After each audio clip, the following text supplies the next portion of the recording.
Hello guys. तो चलिए आज का जो टॉपिक होगा हमारा कंप्यूटर मेमोरी का टॉपिक है ना।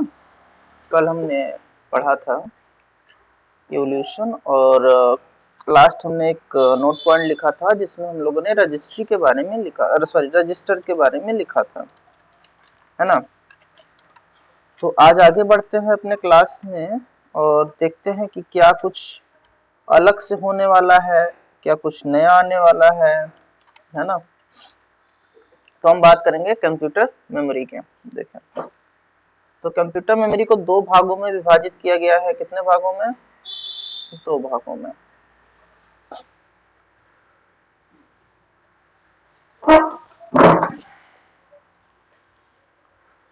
जो पहला है उसको कहते हैं प्राइमरी मेमोरी, प्राइमरी मेमोरी। और इधर सेकेंड वाले भाग को कहते हैं सेकेंडरी मेमोरी। प्राइमरी मेमोरी को दो भागों में बांट दिया गया, जिसको कहते हैं रैम और रोम। अगर सेकेंडरी मेमोरी की बात करें तो यहाँ पर आता है, हमें देखने को मिलता है हार्ड डिस्क, फ्लॉपी। हमने बताया था सेकंड जनरेशन और थर्ड जनरेशन में फ्लॉपी का यूज बहुत तेज से था। फोर्थ जनरेशन में भी कुछ समय तक फ्लॉपी का यूज रहा है। सीडी, डीवीडी, मैग्नेटिक टेप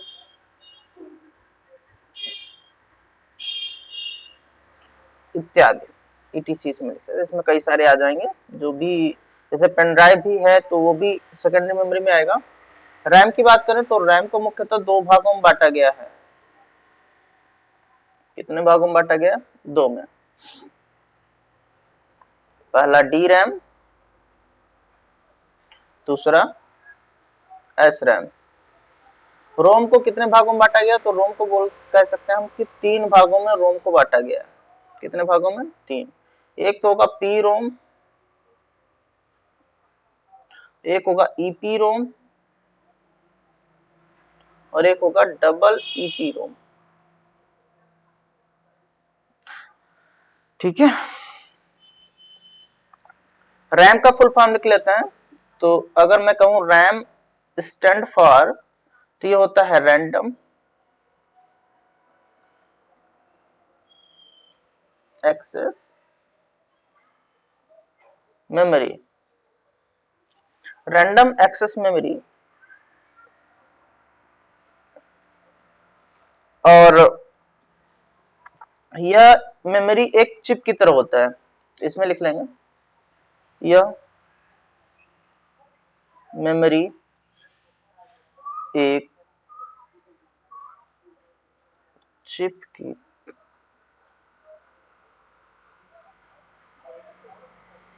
की तरह होता है,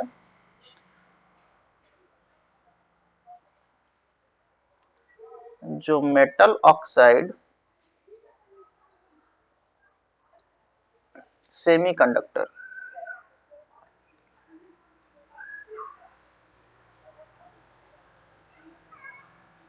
CONDUCT सेमीकंडक्टर, जिसको हम मॉस भी कहते हैं। क्या कहते हैं? मॉस। जो मेटल ऑक्साइड सेमीकंडक्टर से बना होता है।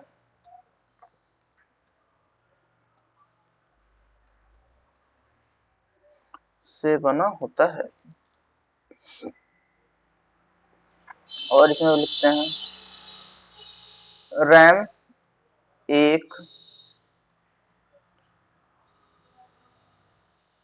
टेम्परेरी मेमोरी होता है। रैम एक बहुत मतलब टेम्परेरी होता है, जिसको हम कह सकते हैं इस यह एक अस्थाई मेमोरी भी होता है। ठीक है।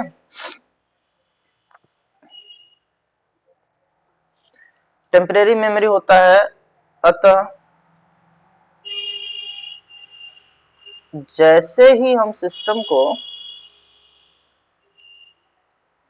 जैसे ही हम सिस्टम को आप करते हैं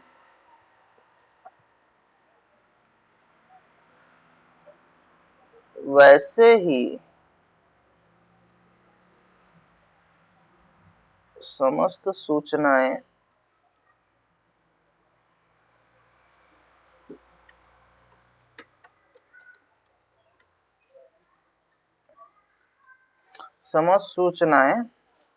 नष्ट हो जाती हैं।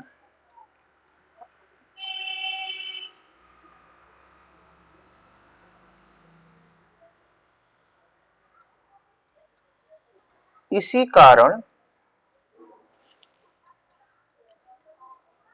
रैम को वोलेटाइल मेमोरी भी कहते हैं।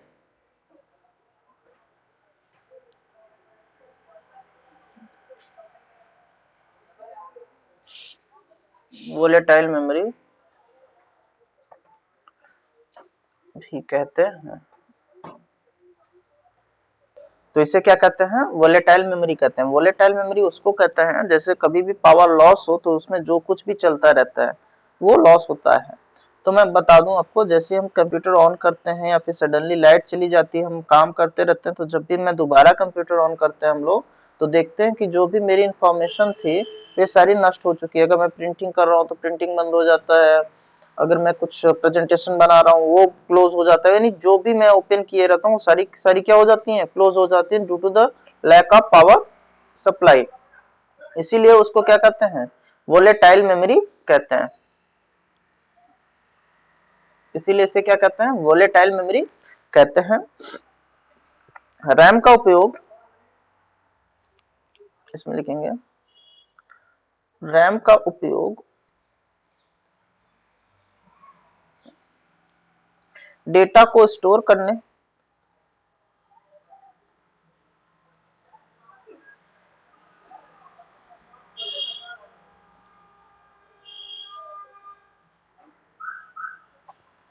तथा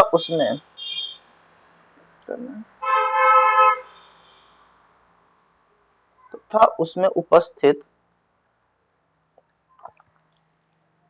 डेटा को पढ़ने के लिए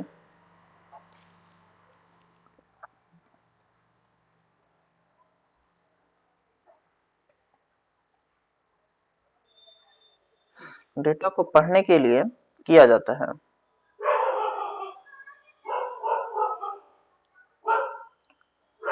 तो रैम का उपयोग क्यों किया जाता है? जो हमारे डेटा है उनको स्टोर करने के लिए तथा उस डेटा को फिर से पढ़ने के लिए। तो हम यहाँ पे लिख सकते हैं RAM is used to read and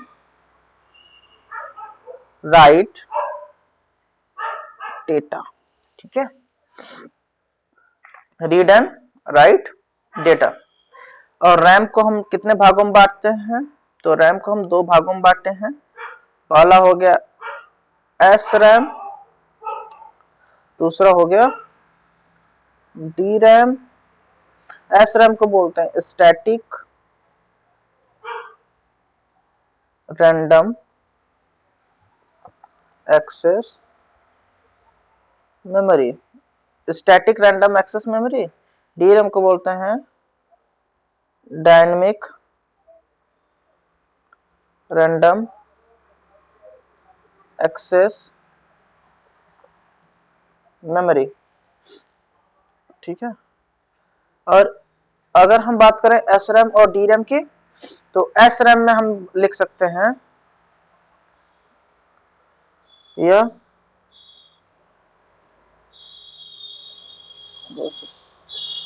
D RAM की अपेक्षा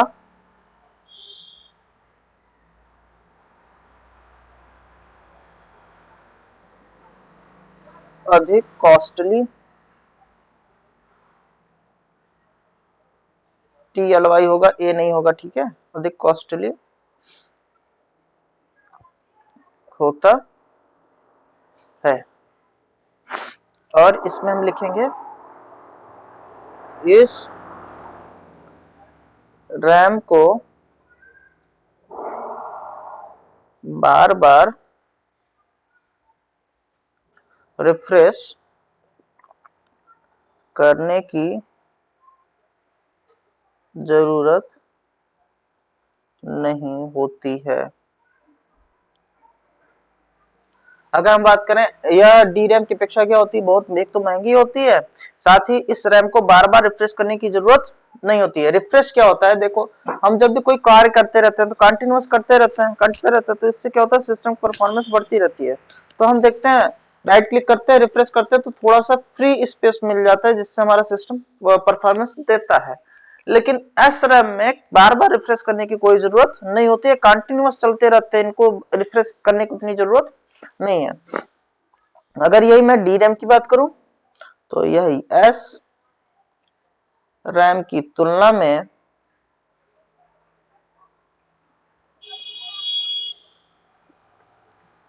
सस्ते होते हैं। यह एस रैम की तुलना में क्या होते हैं, सस्ते होते हैं, तथा इस रैम को बार बार रिफ्रेश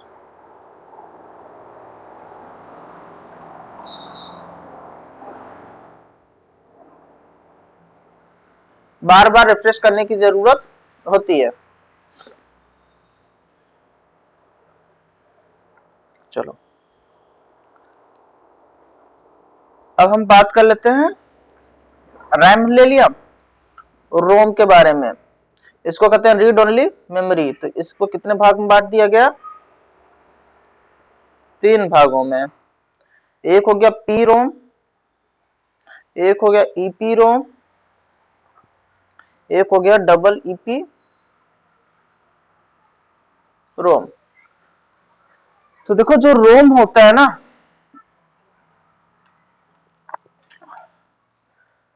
तो रोम की अगर मैं बारे में बात करूं तो यह एक परमानेंट मेमोरी होता है और इसको कितने भागों में बांटा गया, 3 भागों में। अब परमानेंट कोई मेमोरी हो जाए, अगर किसी की मेमोरी में पूरी तरीके से लिख दे तो उसमें बाद देखो अलग अलग रैम बनाने की जरूरत ये थी। पीरैम को बोलते हैं प्रोग्रामेबल रीड ओनली मेमोरी। पहले ये लिख लेते हैं फिर इसके बारे में समझते हैं। प्रोग्रामेबल रीड ओनली मेमोरी, इसको बोलते हैं इरेजेबल प्रोग्रामेबल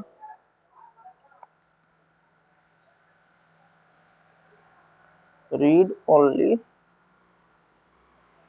मेमोरी। ठीक है, इसको बोलते हैं इलेक्ट्रिकली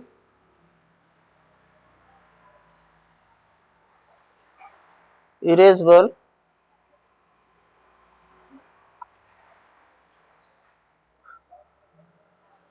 प्रोग्रामेबल रीड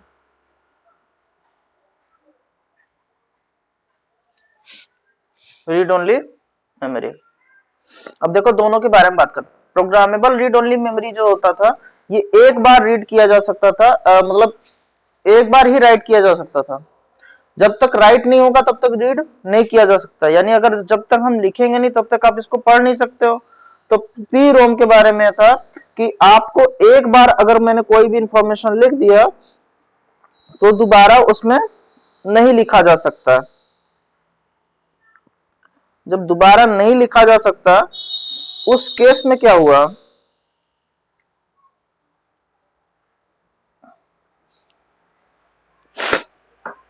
उस केस में जब सिस्टम की जब नई रिक्वायरमेंट आई तो उसमें चेंजेस नहीं किए जा सकते थे।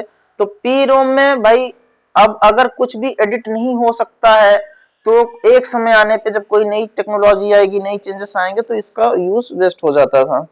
ईपी रोम की अगर मैं बात करूं तो अगर हम ईपी रोम की बात करें तो हम यहाँ पर जानते हैं कि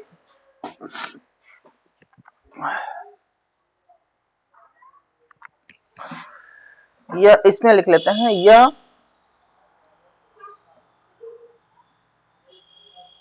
फिर से प्रोग्राम नहीं किया जा सकता, राइट। यह फिर से प्रोग्राम नहीं किया जा सकता है। इस रोम में कभी मतलब फिर से कोई भी चेंजेस नहीं किया जा सकता था। इस रोम में क्या था, इसमें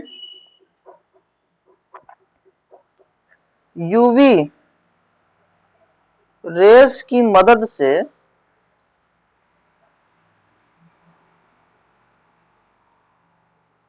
चेंजेस किए जा सकते थे या सकते हैं, ठीक है। तो ईपी रोम है अगर, तो उसमें यूवी यानी अल्ट्रा वायलेट किरणें डालकर ही उसमें उससे इरेज करके फिर से रिप्रोग्राम उसमें किया जा सकता था। अब देखो, जब यूवी रेस का गिरता तो यूवी रेस हम लोग भी पढ़े हैं कक्षा 10, 11, 12 में भी और उससे पहले भी 6, 7 में। जो अल्ट्रा वायलेट किरणें होती हैं उस शरीर के लिए हमारे बहुत ही हानिकारक होती हैं। तो इतनी हानिकारक था कि अब देखो इसको हटाना ईपीरोम को थोड़ा टफ था। तो थोड़ा और एडवांस टेक्नोलॉजी आया, electrically erasable programmable read only memory. और इसमें लिख लो, इस मेमोरी को प्रोग्राम कह लें या फिर सॉफ्टवेयर की मदद से फिर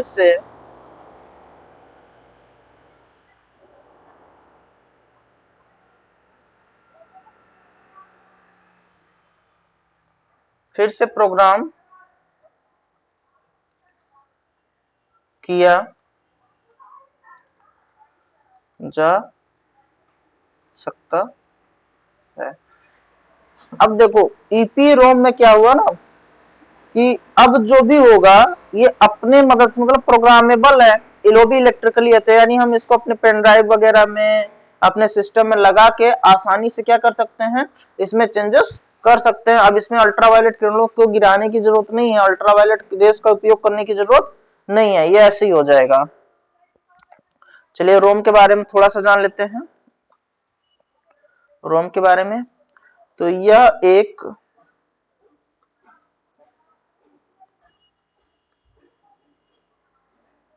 अस्थाई मेमोरी होता है। कौन सी मेमोरी होती है? अस्थाई। रोम के बारे में हमने क्या पढ़ा, यह एक अस्थाई मेमोरी होता है।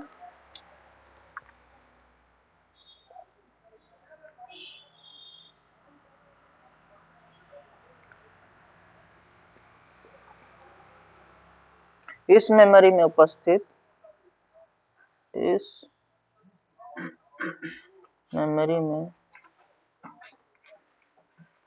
उपस्थित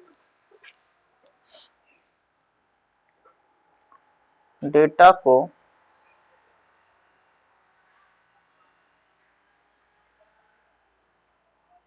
सिर्फ रीड किया जा सकता है, सिर्फ रीड किया जा सकता है, परंतु इन डेटा को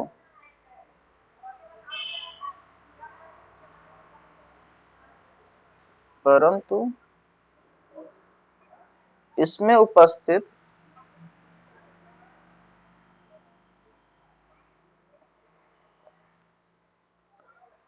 डेटा को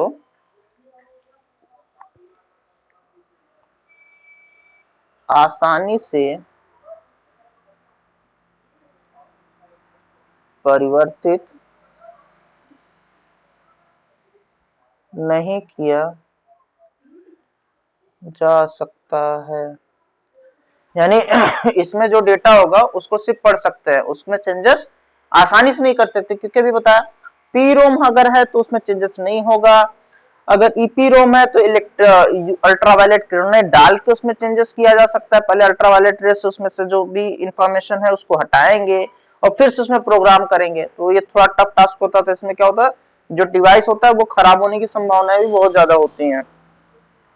और फिर आया तीसरा, डबल ईपी रोम। इसमें क्या हुआ कि सॉफ्टवेयर की मदद से उसमें चेंजेस किया जा सकता है। मतलब उसमें देखो कह रहा है उसमें सॉफ्टवेयर के चेंजेस से मदद किया जा सकता है।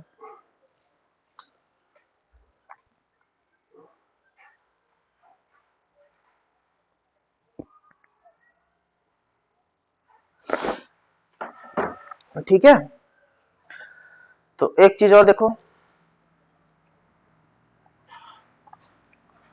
यह नॉन वोलेटाइल मेमोरी होता है। यह मेमोरी कौन सा मेमोरी होता है, non volatile memory. Non volatile memory का क्या मतलब होता है, इसमें उपस्थित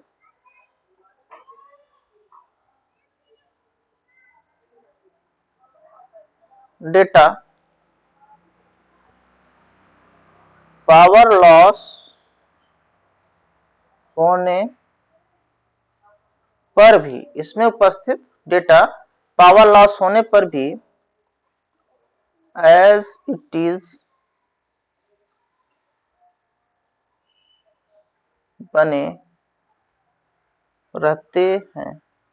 यानी इसके डेटा उड़ते नहीं है। देखो रैम में क्या था, जब भी पावर सप्लाई जाता है तो जो भी हमने निर्देश दिया होता है, जो भी कार्य कर रहे होते हैं, वो सारा नष्ट हो जाता है। इसमें ये चीज नष्ट नहीं होता है। यह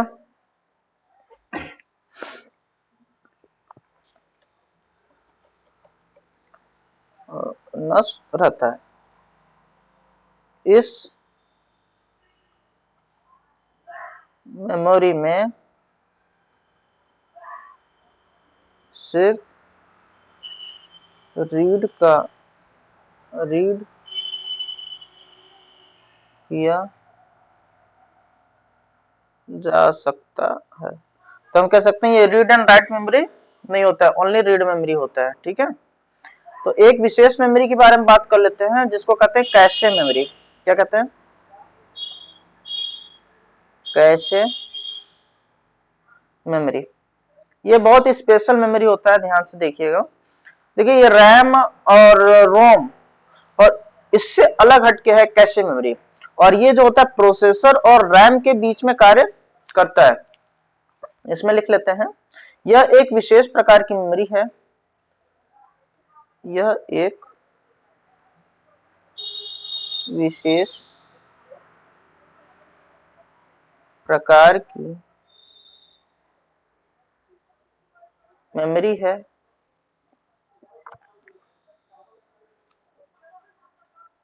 जो अत्यधिक अत्यधिक तेज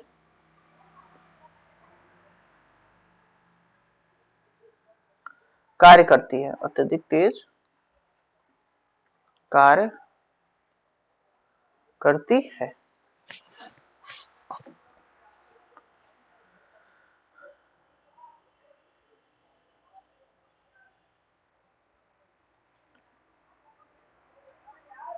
कैशे मेमोरी, एक इंपॉर्टेंट फैक्टर लिखवा रहा हूं, इस पे ध्यान रखना। कैशे मेमोरी को डेटा रीड एंड राइट करने में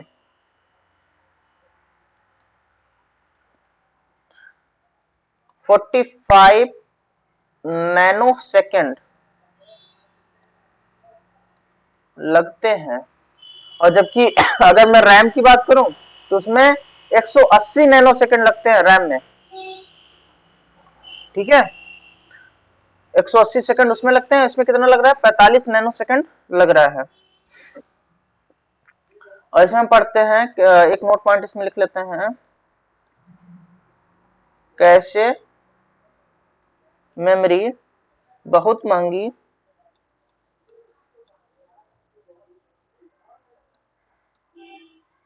वही स्टैटिक रैम होते हैं। ठीक है, बहुत महंगी होती है।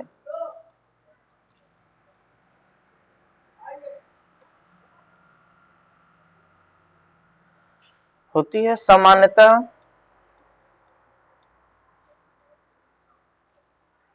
कंप्यूटर में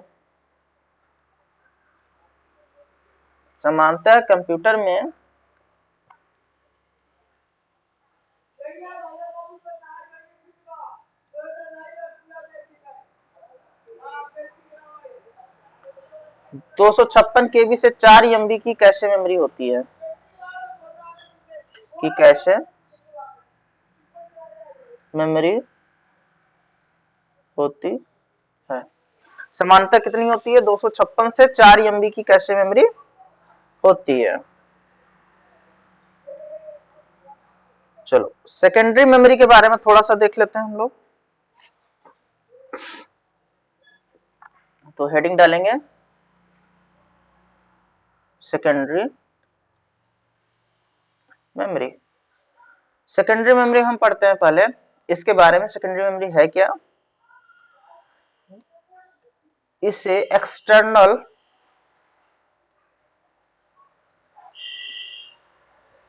मेमोरी के नाम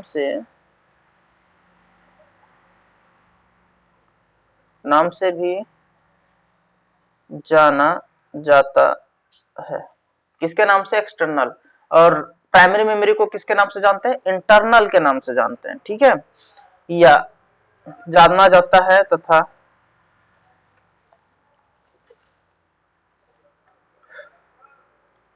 तथा इसे एक और नाम देते हैं, इसे ऑक्सिलरी, AUXI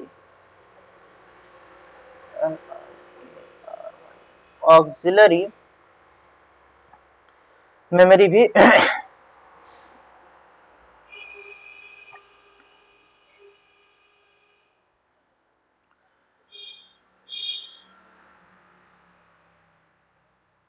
ऑक्सिलरी मेमोरी भी कहते हैं। दूसरा पॉइंट इसमें देखें,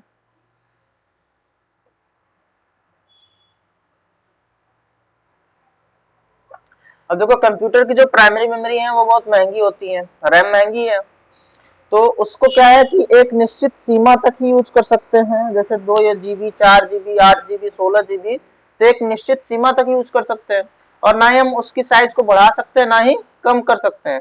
लेकिन सेकेंडरी मेमोरी को हम अपने आवश्यकता अनुसार 500 GB, 320 GB, 250 GB, 180 GB, 160 GB, 420, 1 TB, 2 TB, अपने हिसाब से उसको क्या कर सकते हैं?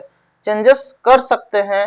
इसीलिए और इन्हें क्या, इसीलिए इन्हें सहायक मेमोरी के नाम से कहा जाना जाता है। इसे प्राइमरी मेमोरी की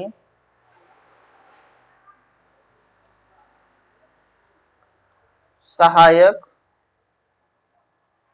मेमोरी भी कहते हैं। इसे प्राइमरी मेमोरी क्या कहते हैं? सहायक मेमोरी। यानी ये प्राइमरी मेमोरी को सहायता देता है, कुछ डेटा को स्टोर करता है, और यह भी एक परमानेंट मेमोरी होता है, ध्यान रखना। तीसरा, यह एक नॉन वोलेटाइल होता है, नॉन वोलेटाइल मेमोरी होता है।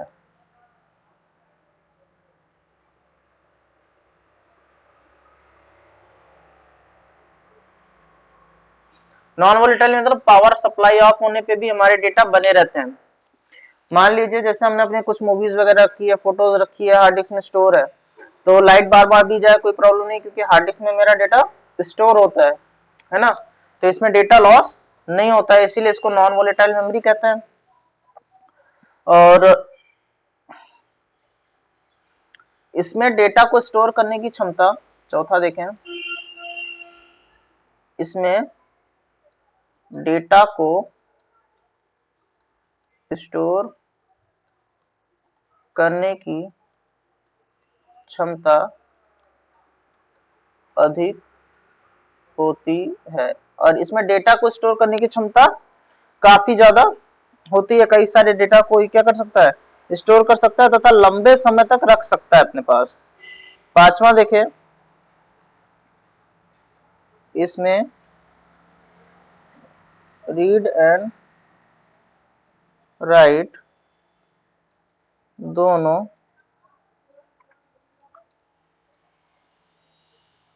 किया जा सकता है। ठीक है, चलो अब थोड़ा सा देख लेते हैं फ्लॉपी डिस्क के बारे में। पहला एक हेडिंग डाल लेंगे, फ्लॉपी।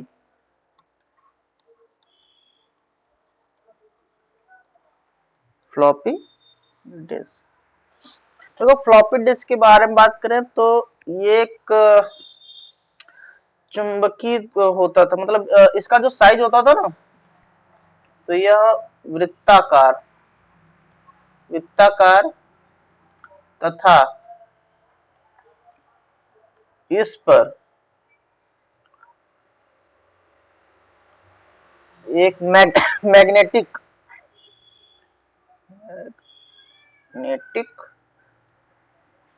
कोटिंग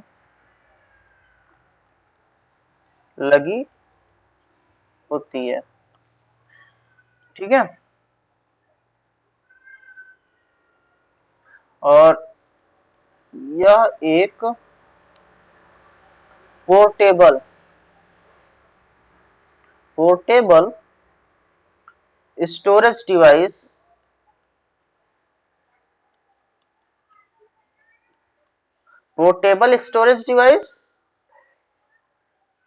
एक या पोर्टेबल स्टोरेज डिवाइस तथा रीराइटेबल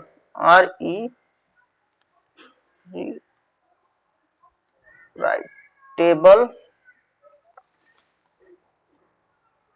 डिवाइस होता है। रीराइटेबल मतलब जानते हैं क्या होता है? पोर्टेबल का मतलब होता है कि ऐसा डिवाइस जिसको आप आसानी से कैरी करके कहीं पे भी ले जा सकते हो, जैसे पेन ड्राइव हो गया, फ्लॉपी, तो जितने छोटे होते हैं ना मोबाइल की साइज के, इसको पॉकेट में डाला कहीं पे भी लेके चले गए। तो पोर्टेबल स्टोरेज डिवाइस तो था रीराइटेबल डिवाइस होता है। रीराइटेबल का मतलब होता है कि उसमें कुछ भी बार बार लिखे जा सके, जो मैंने लिखा है उसको हटा सकते हैं, यानी कह सकते हैं रीड एंड राइट इसमें दोनों किया जा सकता था, संभावनाएं दोनों थी। अब इनकी अगर मैं साइज की बात करूं, अगर हम इसके साइज की बात करें तो ये दो साइज में आते थे।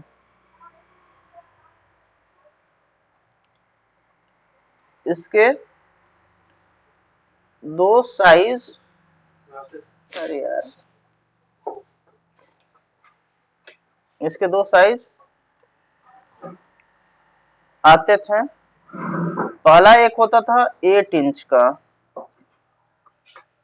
एक 8 इंच का होता था, और दूसरा अगर हम बात करें तो 3.5 इंच का होता था, 3.5, सॉरी।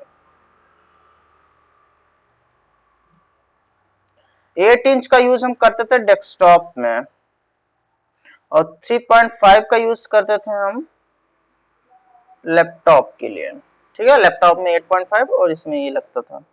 नेक्स्ट हेडिंग डाल लेते हैं हार्ड डिस्क।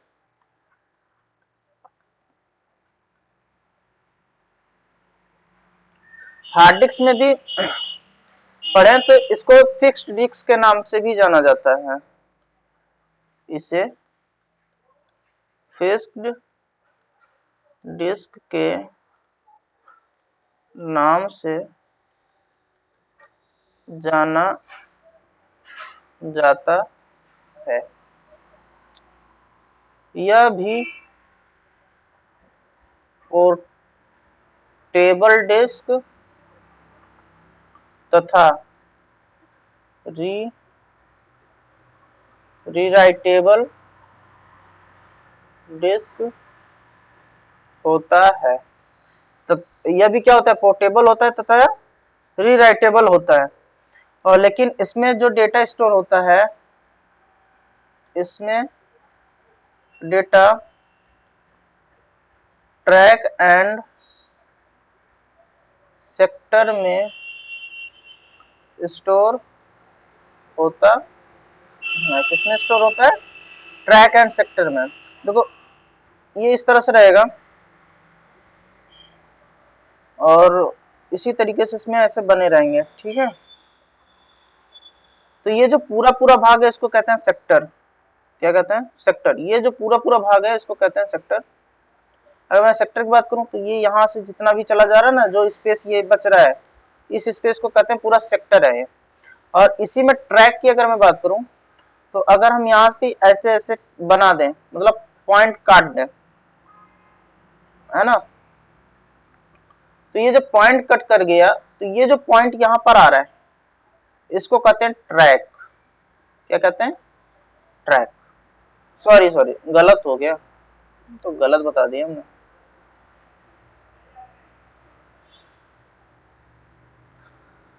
इसको कहते हैं ट्रैक और इसको कहते हैं सेक्टर। देखो ट्रैक क्या होता है कि एक सीधी परिपथ होती है जिसपे आप लोग घूम, जैसे याद होगा जैसे पार्क वगैरह में राउंडिंग करते हैं ना, तो जिस वे में राउंडिंग करते हैं वो हो गया आपका ट्रैक हो गया। और अगर उसी ट्रैक को डिवाइड कर दिया जाए ब्लॉक में, तो एक ब्लॉक, जैसे इस ब्लॉक की मैं बात करूं तो ये जो ब्लॉक है एक सेक्टर कहलाएगा। तो हम इसमें लिख सकते हैं नोट पॉइंट में, इसमें डेटा ट्रैक और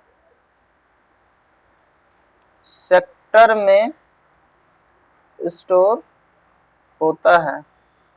तो हम जान गए ना हार्ड डिस्क में डेटा कैसे स्टोर होता है, ट्रैक और सेक्टर में स्टोर होता है।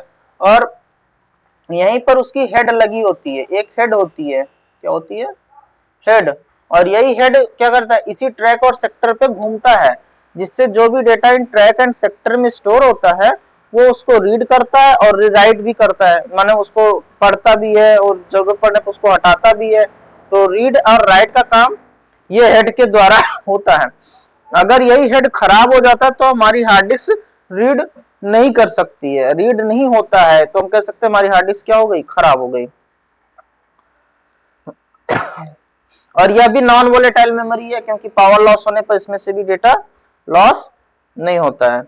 सीडी डीवीडी के बारे में जानते हैं, कॉम्पैक्ट डिस्क कहते हैं, डिजिटल वर्सेटाइल डिस्क कहते हैं। इसमें भी जो डेटा स्टोर होता है वो भी ट्रैक और सेक्टर के रूप में, यानी उसमें सेक्टर नहीं ट्रैक होते हैं, वो एक ट्रैक में ही डेटा स्टोर होता है और उस पर मैग्नेटिक फिल्म लगी होती है, जो आप देखते हैं ना सीडी पे चमकता रहता है, वो मैग्नेटिक फील्ड होता है।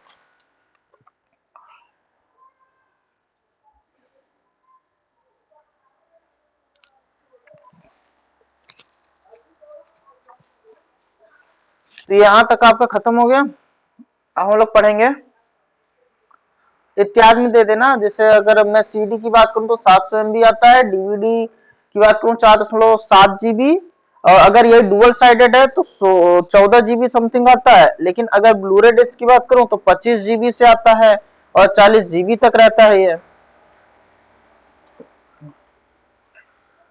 चलो नेक्स्ट हेडिंग डालेंगे, मेमोरी की इकाइयां।